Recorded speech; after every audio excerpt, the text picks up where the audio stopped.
Today, we're going to, because the goal is not to necessarily,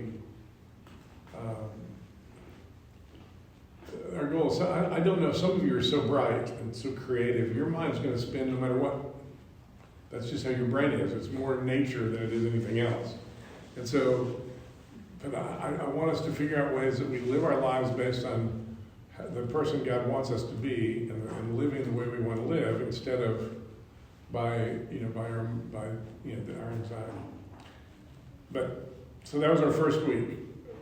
So today, one of the things that tends to happen with anxiety is it's almost like there's a bully that is kind of on your shoulder constantly telling you things like, you're so stupid, I can't believe you did that, or you've committed the unforgivable sin, or you're not really saved, or nobody really likes you, or, I mean, do y'all know that bullying?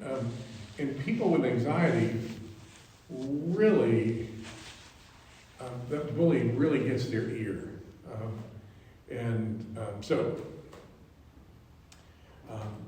the word diffuse two metals together is to take two pieces of metal and fuse them together so that they're stuck together as one. To defuse is to take those things apart. And so psychological or emotional or cognitive diffusion is just a fancy way of saying, I need to separate myself a little bit from my thinking. Now, I'm going to tell a story. And there's a point to this story. There's not always a point to my stories, but there's a point to this story. My daughter, Kim, and her husband, Noah, are fostering a kid named Zay. He's a 13-year-old boy, and they're going to try to adopt him. And he made the basketball team at his little junior high school, or middle school. But he's really awkward. He's deaf in one ear, and his body's grown in ways that they do sometimes when you're 13, and he's more clumsy than he is anything else. But he's tall, so he made the team. And so the better players on the team are bullying him. And so he came to our house the other night, and he said, you know what? And Kim said, you need to talk to, your grandfather, even though all that hasn't quite taken place yet. You need to talk to your grandfather because he'll know what to do about bullying.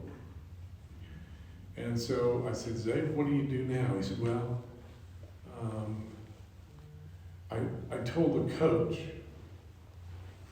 I said, well, how'd that work out? Well, not very well. Why do you think what happened? I mean, what we tell children, when we tell kids in school, when they're being bullied, is we tell authority. Now, if they're really being hurt, they should do that. But in just regular garden variety bullying, what really happens in the real world when you tell the teacher? Well, what really happens is that you just empowered the bully, and now he's a star, and he'll come back and say, can't believe you told the teacher. He told the teacher he was afraid of me. And you really almost empowered the bully. So that didn't seem to work, to fight directly. I mean, to kind of go to something else. The other strategy is just ignore it, and they'll go away. Bullies actually look for people who are struggling and go after them. So one thing you do teach junior high kids is how not to be the person bullied. Someone with confidence tends to not get bullied, and so how do you carry yourself with confidence? That's beside the point. So Zay tried to ignore it, didn't work. Then he said, well, I fought him, not physically, but then he said something like, oh yeah, well you shouldn't be on the team either. So how did that go, Zay? And what do you think, how did it go? Not good, because that just escalated, and now it's like, oh, what do you mean, me not being on the team? I can hit the basket. I run down the court, and I don't fall down when and so it just escalated. So what would be a way to deal with the bully that might work? Any ideas? Pray about it. You can pray about it. That's not a bad thing. If you tell their parents, it'll probably get worse. tell the parents will tell the coach will tell the kid, you better leave him alone. Well, here's what I tell kids when they're sent to me as a psychologist on how to deal with a bully. As long as I know they're not really getting hurt, I said, treat the bully with irreverent playfulness. And at first they don't know what that means, and so I try to explain it. And I remember one time Pierce is real small in stature, my son Pierce, so he got made fun of a lot. And after teaching him how to act like more confident, because people tend to bully small people who don't seem confident, I taught him, I said,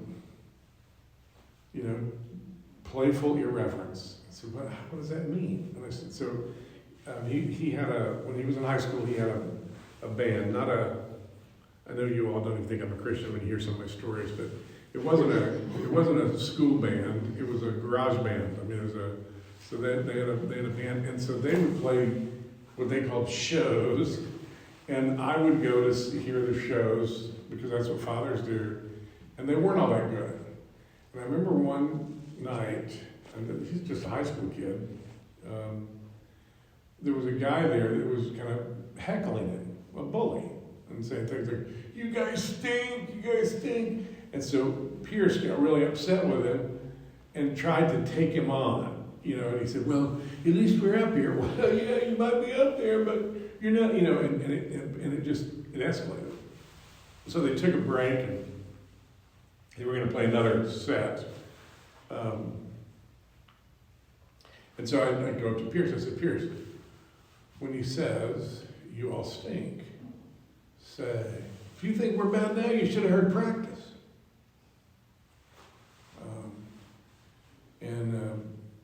If he yells, you're ugly, say, if you think I'm ugly, you should see my dad. And if he says, and so I gave him some cup, and he goes, well, why that work? I said, trust me. He doesn't want to lose his face with the people around him. And if you playfully agree but make him look a little foolish, he'll shut up because he doesn't want to look foolish. I mean, he's not going to say, if you think we're bad now, you should have practice. He's not going to say, yeah, but you're not even good. He just said that. And so he tried that. Sure enough, the guy kept heckling him, and Pierce said something like, well, good thing you weren't at practice. You should have heard our practice. We were way worse then. And he tried to say one other thing, but people kind of at that point were tired of him because, you've lost your ability to put him down.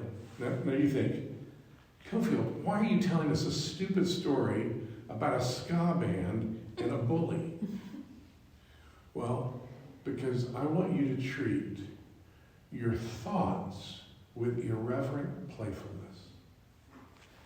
Diffusing is to separate yourself from your thoughts. You are not your thoughts. Now, when I say that, that's going to bother you a little bit. You're going to go, what do you mean I'm not my thoughts? I don't even know what that means. I can make you think something. You respond. The way God built our brains is we are constantly closing the loop. There's a story going on in our minds all the time. And so we get a little bit of data, and then the way God built your brain, which is a really helpful thing most of the time, is just kind of close the loop. So somebody looks at me and they give me a dirty look. I close that loop. What does that mean?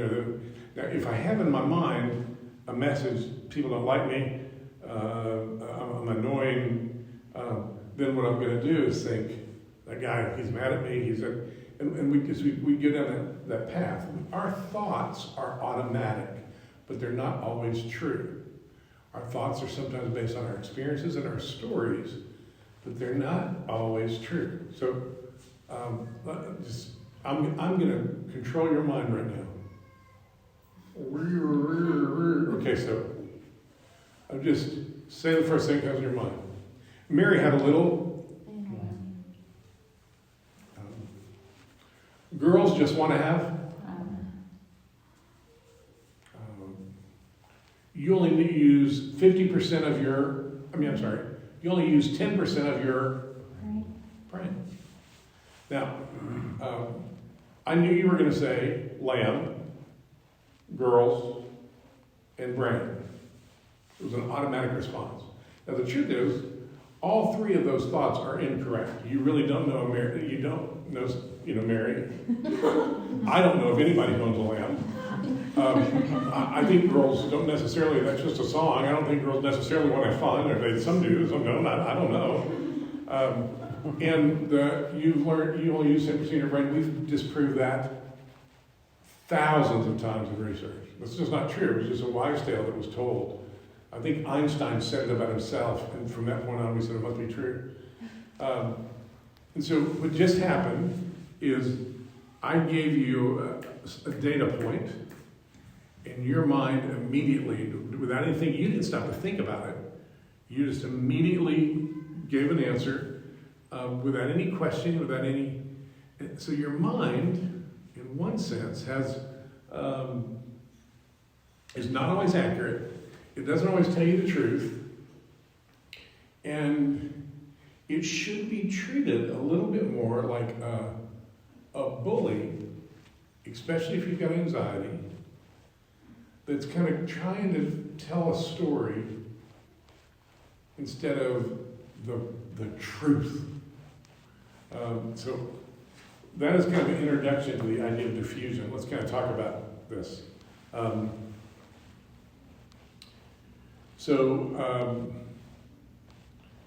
Viktor Frankl, anybody know that name?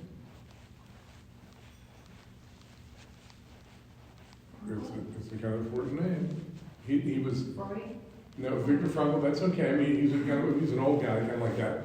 He was a guy that lived in the concentration camps. He was a Jewish man who was captured during World War II and lived in the concentration camps and survived. And he was a really bright guy. And what he noticed was that the strong didn't necessarily live and the weak didn't necessarily die. That people with purpose tended to live. And but he was an incredibly bright philosopher, and he lived through all that sorrow and suffering. He did have a Judeo-Christian understanding of the world, though he was a Jewish man. But here, one of the things that between stimulus, something happens, and response, there's a space. In that space is the power to choose our response, and in our response lies our growth, and in our response lies our freedom. What he said is that someone asked him how he survived, and he said, the one thing they couldn't take away from me, they took away my food, my clothes, my dignity, but they couldn't take away the way I choose to respond. The way I respond is based on this gap between the sensation and my response. For most of us, that space is really quick. And what most prayer, discipleship, meditation, counseling, what you're really trying to do is kind of create a wider space so that you won't respond based on wrong information, but on correct information. So say all of you had horrible mothers, and you would kind of a story in your mind about women can't be trusted. And so you'd have a hard time. For some of you making girlfriends, for some of you having a wife, because that trust. And so what Frankl would say, and I think what God would want you to know, is that bad guys don't need to keep winning in your life. And there's a way to put space between what happens and how you respond that gives you a freedom to live by your values, not by your past or by your hurts or even by your brand sometimes. But to do that, you've got to be able to separate yourself from your thoughts a little bit.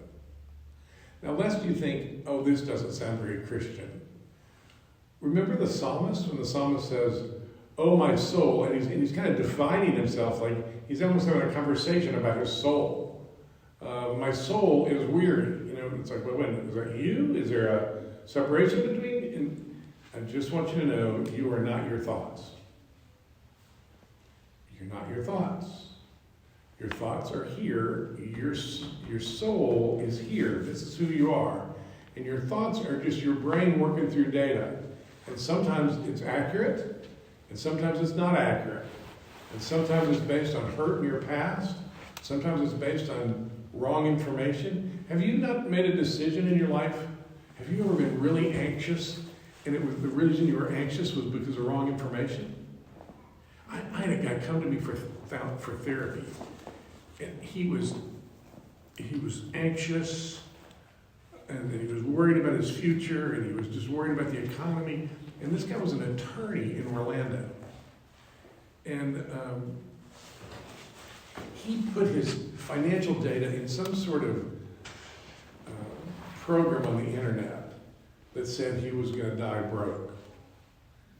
But, you know, it was one of these, well, the whole program was based for, it was set up so anybody was going to die broke, so they would call the people who had the thing. He didn't know that. And so he spent months thinking, I've ruined my life, I'm not going to take care of myself, and he comes in and he was incredibly anxious, and all that anxiety was based on wrong data, because he couldn't separate his mind, he couldn't separate his thoughts from his person. You are not your thoughts. And most people that are obsessive compulsive, if you talk to someone who's obsessive compulsive in their thinking, they will tell you it feels like there's a bully, there feels like there's a con man that is constantly speaking to them about what they didn't do right, or what they didn't do wrong, or what other people are doing right, or other people are doing, I mean, it's just this constant voice.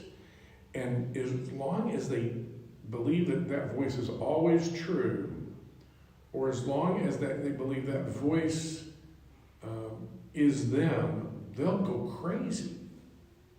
I mean, that's suicide ideation. When somebody, because you get that voice, and it's like, and so one of the most spiritually and psychologically hygienic things you can do is develop more space between sensation and response. And the way you do that is to separate yourself just a little bit from your thoughts.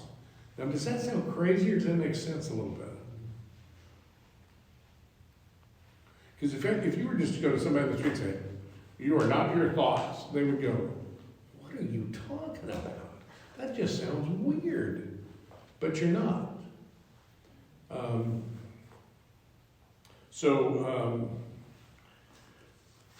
Most of us, what happens with us, with those of us that struggle with anxiety from time to time, what happens is a thought hooks us. I don't think they like me. It hooks us. And then it just kind of, the volume goes up and louder until you're kind of not able to function very well. And what you do with those, that when you get hooked by a thought, is you try the same things they tried with the bully. You try to fight it. That's not true. Everybody doesn't hate me. Or I'm not stupid. And it's almost like that con man just, and you really ought to understand that con man really is Satan using the way God made your creative, bright mind against you.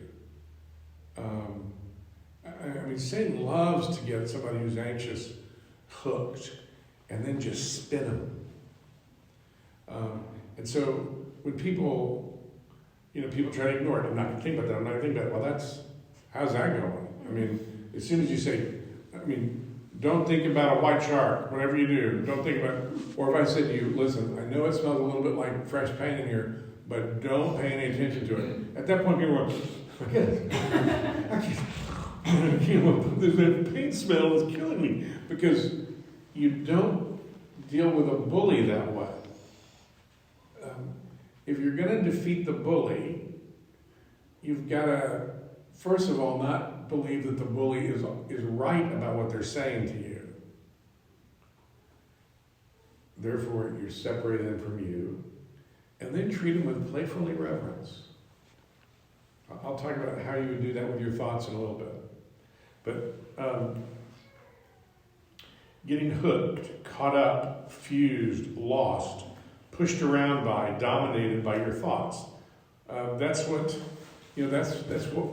happens to us. It's interesting. I've been to only a couple of ball games because we don't have tickets. But 2 years ago, someone invited me to go to a UT game, and they have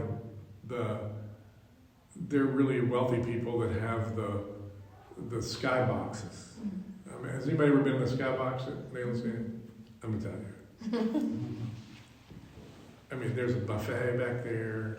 You're sitting in big kind of wonderful seats with glass looking over. It's air conditioned. There's also screens up there so you can see the close-ups from everything. And it's like you are, I mean, it's amazing. But what's kind of weird about it is you're more of an observer. And so I can almost imagine after that Alabama game when everybody rests the field and they're throwing things and everybody's going nuts. It would be really hard to be down on that field and not caught up in the experience. But you could be up in that thing and see what's going on and evaluate a little bit. And if you're going to deal with anxious thoughts, you've got to almost be separated up from your thoughts just enough to be able to evaluate them, or you'll just be down on the floor of the game and it's just going crazy and be knocked around by it. And that's how most people that struggle with anxiety describe it to me. When they talk about what it's like for them, they almost feel like they're dominated by a thought, or they're overcome by a thought, or they're hooked by a thought. And one of the skills I want to try to teach them is to kind of separate themselves just a little bit from their thought. And sometimes I'll get them to say, we'll talk about some of the strategies in a little bit,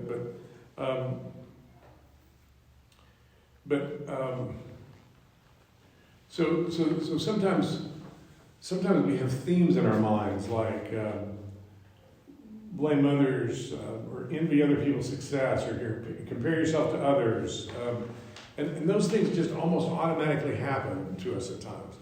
We have an inner commentary that almost tells us over and over again what we do wrong, what didn't work, and you've got to, if you're going to be successful in living your values instead of letting anxiety win the day, you've got to be able to separate yourself from when those things hook you.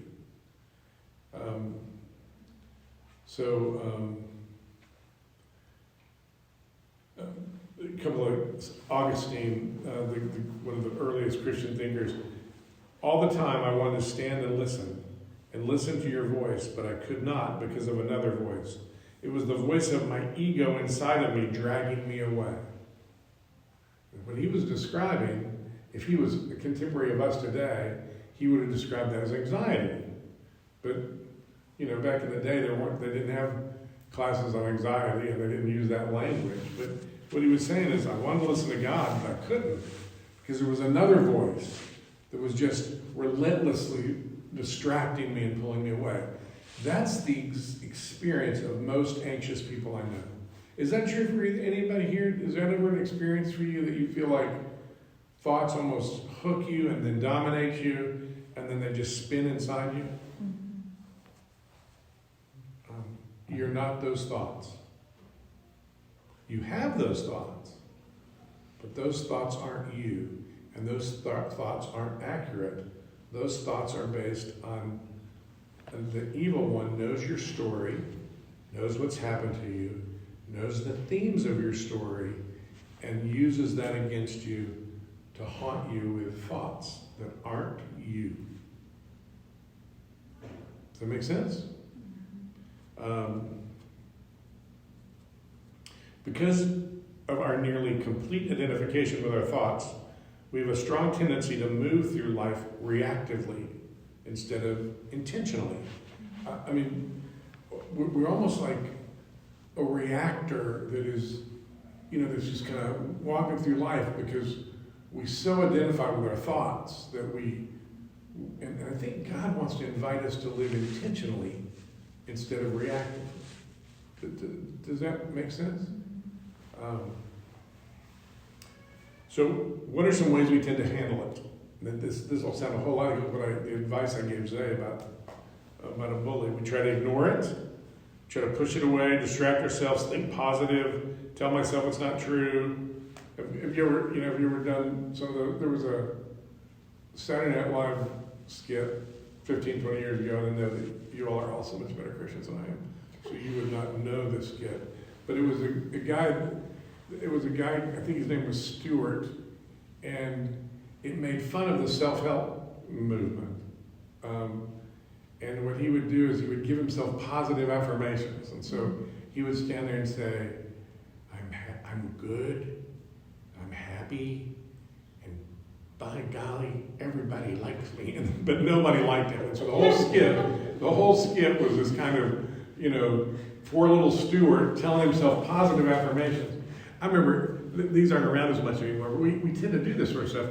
I remember one day somebody gave me this is going to date me as well, but a cassette tape of positive affirmations to eat less. And so every night I was supposed to listen to this tape, and I was supposed to repeat after it. One of them, I remember I listened to it one time and thought, this is crazy. I was going to say, I love green leafy vegetables. I like broccoli.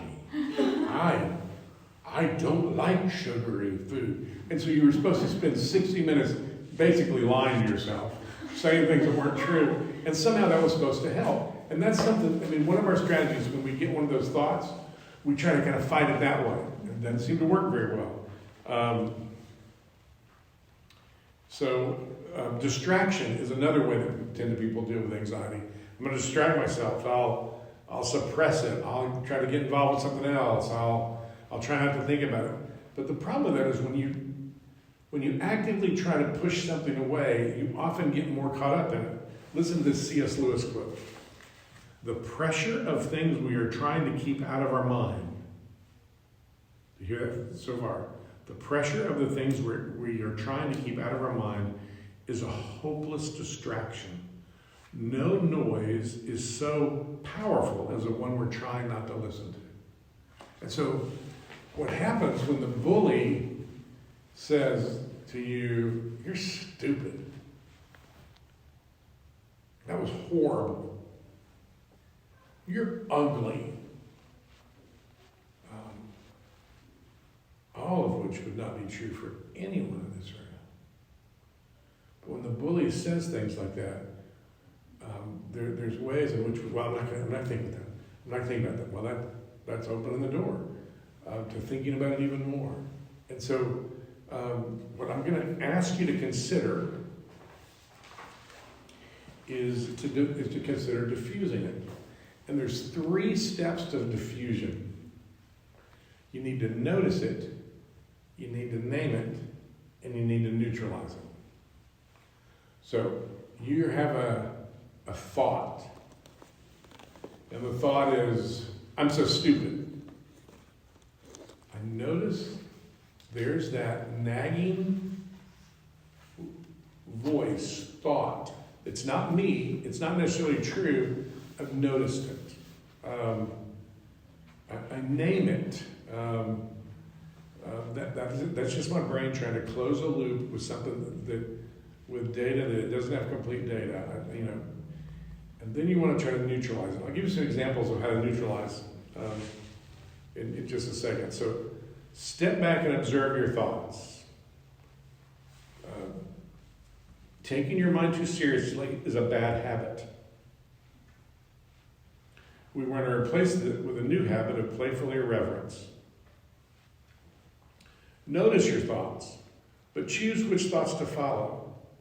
Looking at thoughts rather than from thoughts. In other words, be curious about thoughts rather than becoming caught up in your thoughts. Letting thoughts come and go rather than clinging to them. I mean, to see your thoughts like cars going down the interstate. Well, there goes that your stupid car. And understanding that you don't necessarily have to get in the car that's driving by. It's a thought. And to kind of begin to see them in a different way. Sit back and notice the process of thinking. See your thoughts from enough distance that you can choose what to do next, regardless of what your mind's chatter is. For some of you that are really anxious, it's like when we were at the ball game the other day with Skylar, there was a guy about 5 rows back who was just a heckler. And he was annoying. And so, whenever, especially toward the second half, we were up 52-7 at the end of the first half. So at that point, the head coach for Tennessee put in everybody else. And at that point, the other team started scoring some points. We didn't score that many points. This guy's going, well, there's no wonder you're a second stringer. You're just so, and it's like, come on, buddy, we're up by 52 points. Just shut up. But that's what anxiety thinking is like. It's like there's a heckler. And you can't ignore him because you hear him all the time. But you can choose to see it differently. You can choose to say, wait a minute, he's incorrect. I'm going to choose to not give him as much power. I do hear him. But I'm going to choose to I'm going to choose to not let his words kind of take over my thought life or the next step. And so I didn't try to ignore him. I didn't stand up and say, shut up. There was kind of a playfulness about, well, idiot-o is going to yell something any minute now. And sure enough, he did. And there was a way in which, as he did, I just was more of an observer going, gosh, buddy, so sad you can't enjoy the game. And to be able to say to some of your obsessive thoughts, too bad you can't enjoy life. I can choose, because when I notice it, I can choose whether I'm not going to if I'm going to follow that thought or let that thought control the day, or even just watch it. Treating your mind is just another source of advice. See, most people with anxiety see their mind as a dictator, and you ought to instead see your mind as an advisor that is sometimes wrong and might not be correct. That's how you should treat every Bible teacher you ever hear.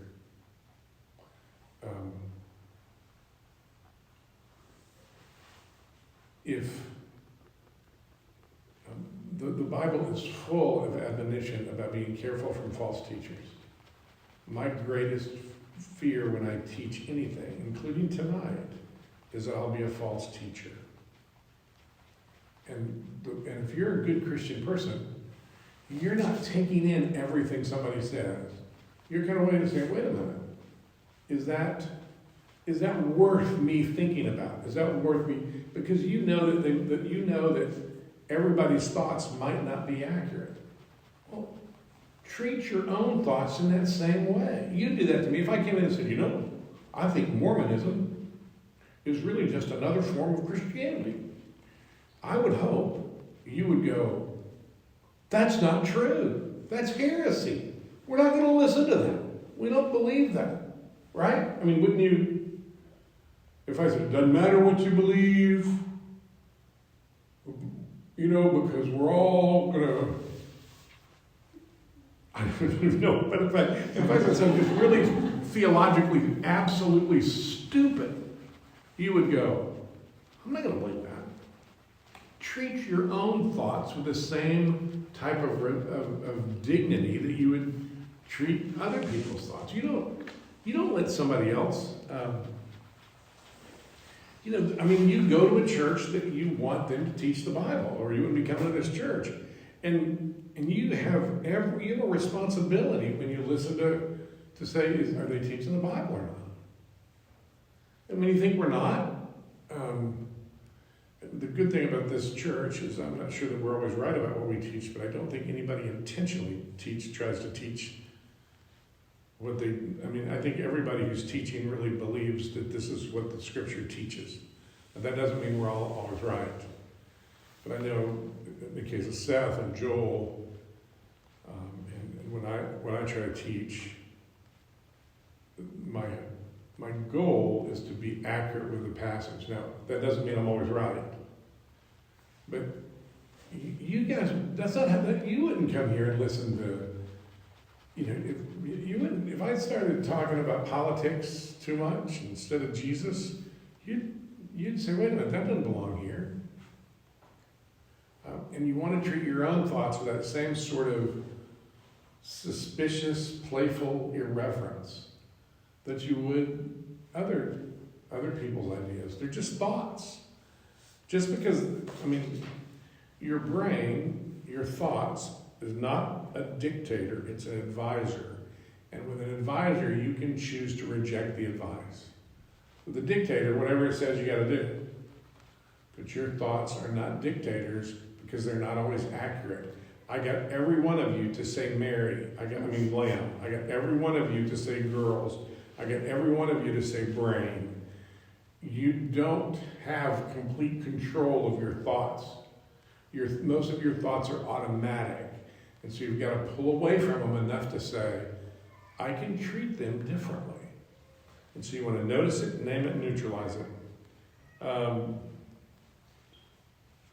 So does that make sense? Usually the things that really kind of blow us up are things we weren't thinking about. Which, that'll get you to worry right there. So I'm not worrying enough. But, you know, we're going to, I mean, I've got a friend, and she might be right. But her and her husband have like 60 acres of land up in the wilderness, up on the Dayton, Tennessee mountain. And they're off the grid. And they bought she called Mona and said, I want y'all to find a cheap travel trailer and put it up here on our property. So when everything blows up, you've got a place to go, and we're starting to collect green beans, and she might be right, who knows? But I mean, she lives a miserable life. Like, she called Mona the other day, and she loves Jesus, but she just can't separate that worry that, and the world's not stable, but she can't separate that. So she'll get on the internet, and there'll be some little rumor, and so the other day she knew that we have our checking account, because we wrote a check for some beef that they had once. I'm worried on the story, but. So she knew we used Regions Bank, and so she called Mona in a panic and said, I understand that Regions Bank isn't giving out money, they're crashing. You have Regions Bank, see if they're offline. And it's like, they weren't offline, they were fine, is it possible that someday the world's going to blow up and that we're going to all have to go and raise our own food up in the mountains and fight off the Chinese? And I mean, is that possible? Maybe. Is it probable? I don't know. Is there anything I could do to stop it? No. And so, there's just a way in which that we give this perspective.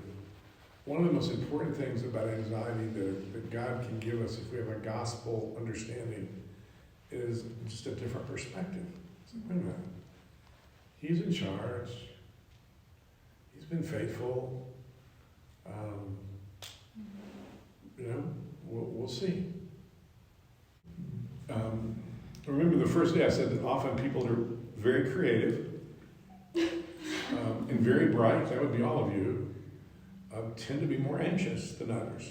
Yeah. Because you can really think about all the possibilities of things going wrong. But no, there are people, I mean, we're all on a continuum.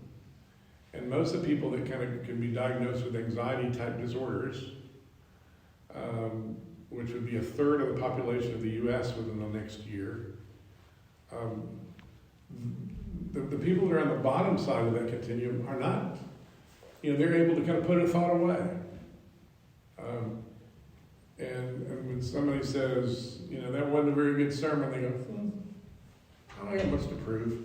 There was an old reference when they played poker in the Old West. There was an ace in the hole. And what that meant is they would keep an ace in their boot, and then when they needed it, they would pull it out and play it to win the game. And for most of us, most people that struggle with anxiety, Satan has an ace card that he pulls out. And it's often something that has shame with it, or failure with it, or some past experience, some mistake you made, some sin you were involved with, something that you're struggling with now. And whenever you begin to go, well, maybe it's okay, Satan pulls that card out and plays it and sends you back in that spiral. It's just the oldest game of the book. And that's why it's sometimes helpful to stop and go, all right, what is that ace card that he plays? And let me talk that out and bring that in the light of day. Because Satan doesn't have a right to hold that card anymore. Because I've been forgiven for those things. Right. But for most of us, I mean, as I was looking in your eyes as I said that, most of you went, oh, I know what that goes. That's when I did this, or when I did that, or when this happened to me, or when that happened to me. Satan is the accuser of the brethren, and sister as well. And he's not your friend, and he can get into your mind. And that's why it's important you kind of separate that out and go, wait a minute, my mind, my thoughts are not dictators, but advisors, and I have the ability to choose whether I'm going to be hooked by it or not. And so you need to notice it, name it, and then neutralize it. Let me give you some ways to neutralize. So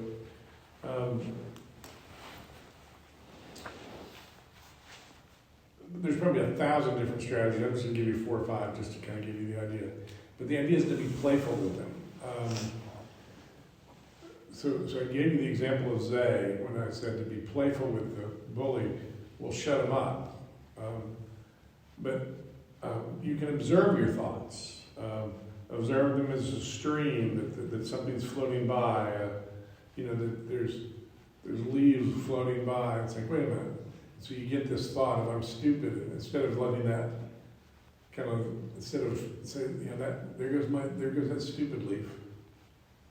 And I've separated myself a little from it. And I go, there it goes. I'm going to choose not to pick that leaf up. I mean, there's a way in which see yourself as kind of watching your thoughts. Since they're separate from you, I can watch them and observe them. Leaves flowing down a stream, cars walking on a street. I'm going to put this. What I do sometimes in my office, my counseling office, is I try to separate people from their thoughts. And I'll say something like, hey, you don't need to worry when you leave here. We're going to put those in a book and put it on my shelf. And I'll be the holder of that book. And when you come in here, we'll pull that book out. There's nothing we'd be afraid of to look at. So you don't have to carry that book around with you all the time. And it's just right there, and I'm not afraid of it. You don't need to be afraid of it either, but it's contained here. And they don't realize that what I'm really doing is I'm separating them from their thoughts. I'm getting them to observe their thoughts as a book. Oh, so my abuse is in that book. The story that says I'm a horrible person is in that book. And so I'm separated from it. Yeah, it's right there. And then they go on. And so that's kind of watching your thoughts. Play with your thoughts. Now this is something you probably won't do, but if you want to shut a thought down, write a song about that. So you get a voice that says I'm stupid. Just go, oh, That's the I'm stupid song. I'm so stupid, I'm so stupid, I'm a really ugly, stupid person. And all of a sudden, it loses a little of its oomph because you've played with it and it didn't kill you. The brain has a way of I'm not going to use the technical language, but I used to teach a class, and I would teach about learning. And when I'd bring in powdered lemonade, and I put it in a little, everybody got a little cup of powdered lemonade. And I would say, okay, lick your finger, put it in there, hold it next to your mouth. And when I say the word Pavlov, there's a reason that would be the word that you say, put that on your mouth. And so they would do that. And as soon as they did that, they'd get sour. And so I'd do that 10 or 12 times. Pavlov. And then I said, okay, stop. Pavlov. And I've been going, and a word, just a word gave them a physiological response. And I said, okay, now, watch this. And then I said, Pavlov 25 times. Pavlov, Pavlov, Pavlov. Pavlov, Pavlov, Pavlov. And I would kind of start playing with it and, saying Pavlov, Pavlov, Pavlov, Pavlov. And then I said, okay, now, everybody, stop. Pavlov. Nobody salivated. Why? What did I do? We took the power. First of all, I used association, because that's how God made our brain. We associate one thing with another. I used association to put something together. And your mind does that. So that's the triggers you're talking about. The triggers are an association. That's associated with this. I've got a friend who's an alcoholic who cannot go to Taco Bell. And the reason for that is that when he first started drinking, he used to go to Mexican restaurants and drink margaritas. And that's what started his drinking. And so any Mexican food whatsoever is this trigger to, you're going to need to go drink. Because our mind naturally associates one thing with another. That's how we learn. That's how God built us. And all of your triggers are an association. But you're not that association. And you can break that. And so and you can break that with a kind of a playful, to kind of play or repeat. Objectify your thoughts. Sometimes with somebody I will come and say, all right, if you that's, I'll often say it's a bully on your shoulder. And then I'll say, okay, if that voice that says you're stupid, if that was sitting in that chair, would it be a woman or a man? Would it be, have you ever been able to tell, and now all of a sudden, even though there's not really a person in that chair, I'll find that person looking at the chair saying, and I'll say, have you ever told that chair to shut up? Well, have you ever won against that chair? I said, well, one time I did because there was something more important, and I just said, I've got to do this anyway. So you can defeat the bully in the chair. Well, yeah. And so, well, what would you want to tell that bully? It's like, leave me alone, leave me alone. And once that kind of gets objectified, what was I doing when I got them to objectify? I was separating them from their thoughts. And if they're separated from their thoughts, then they're capable of managing it differently than just my thoughts. I'm not saved. God hates me. I've made too much mistakes. Those are the triggers because they get caught in here and you want to pull it away. And then you can deal with it differently. Disobey your thoughts. Okay, everybody, you have permission to disobey your thoughts, okay? What I don't want you, here's your thought. Don't clap your hands. Don't clap your hands. Now watch. Now do what I'm doing. Don't clap your hands. Do what I'm doing. Do what I'm doing. Do what I'm doing. You can disobey the thought that you have. If your thought was, I've got to clap. He said, then you disobeyed it. If you can disobey your thoughts. You don't have to obey your thoughts. Your thoughts don't love you. Your thoughts aren't pure. I mean, your thoughts are often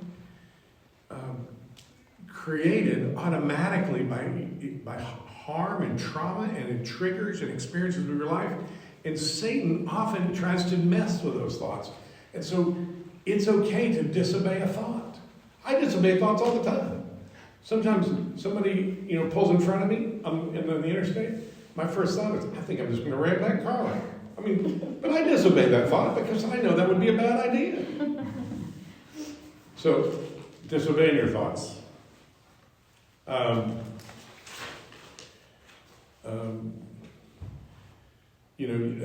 Name your immediately increased tolerance.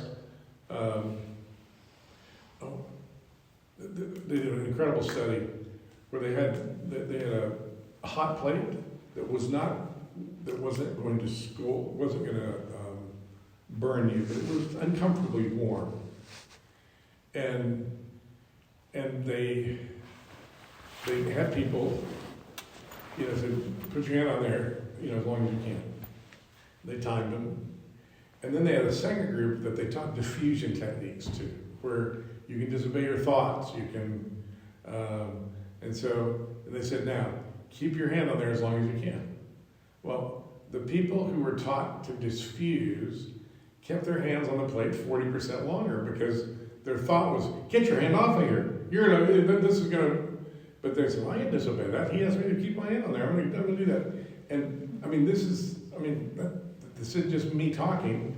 Science, 40%, they could keep the people who learned diffusion techniques of separating themselves from their thoughts, could keep their hand, and they weren't burning their hand, but they could keep themselves in an unpleasant situation 40% longer than the general population because they were able to disobey or separate themselves from their thoughts. That's fascinating. So I may still struggle with anxiety. I'm a psychologist. I know a lot about the brain. I'm 65 years old, and I was so anxious last week at that ball game that I got panicky. But I can disobey my thoughts, and I am not those thoughts. I can still take my son to the ball game, and we can still have a good time, and so there's a freedom. Viktor Frankl was right when he said, if you can create space between the sensation and the response, it is in that space that you have freedom. It is in that space you grow.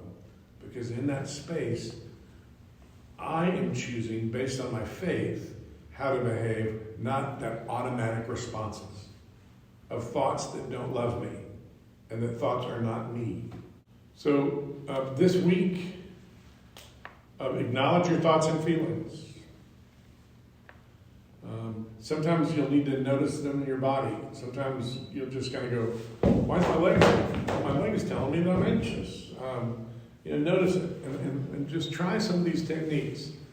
Notice it, name it, and then try some of those neutralizing things that we talked about. Be playful with them. If you could imagine a cartoon character, can you imagine that thought you're having? You're just stupid, being in one of those little bubbles over in a cartoon's head. It loses a little bit of its power when Snoopy is saying, "You're silly, you're stupid," and that's being playful with that thought. It's not giving that thought. Does that make sense?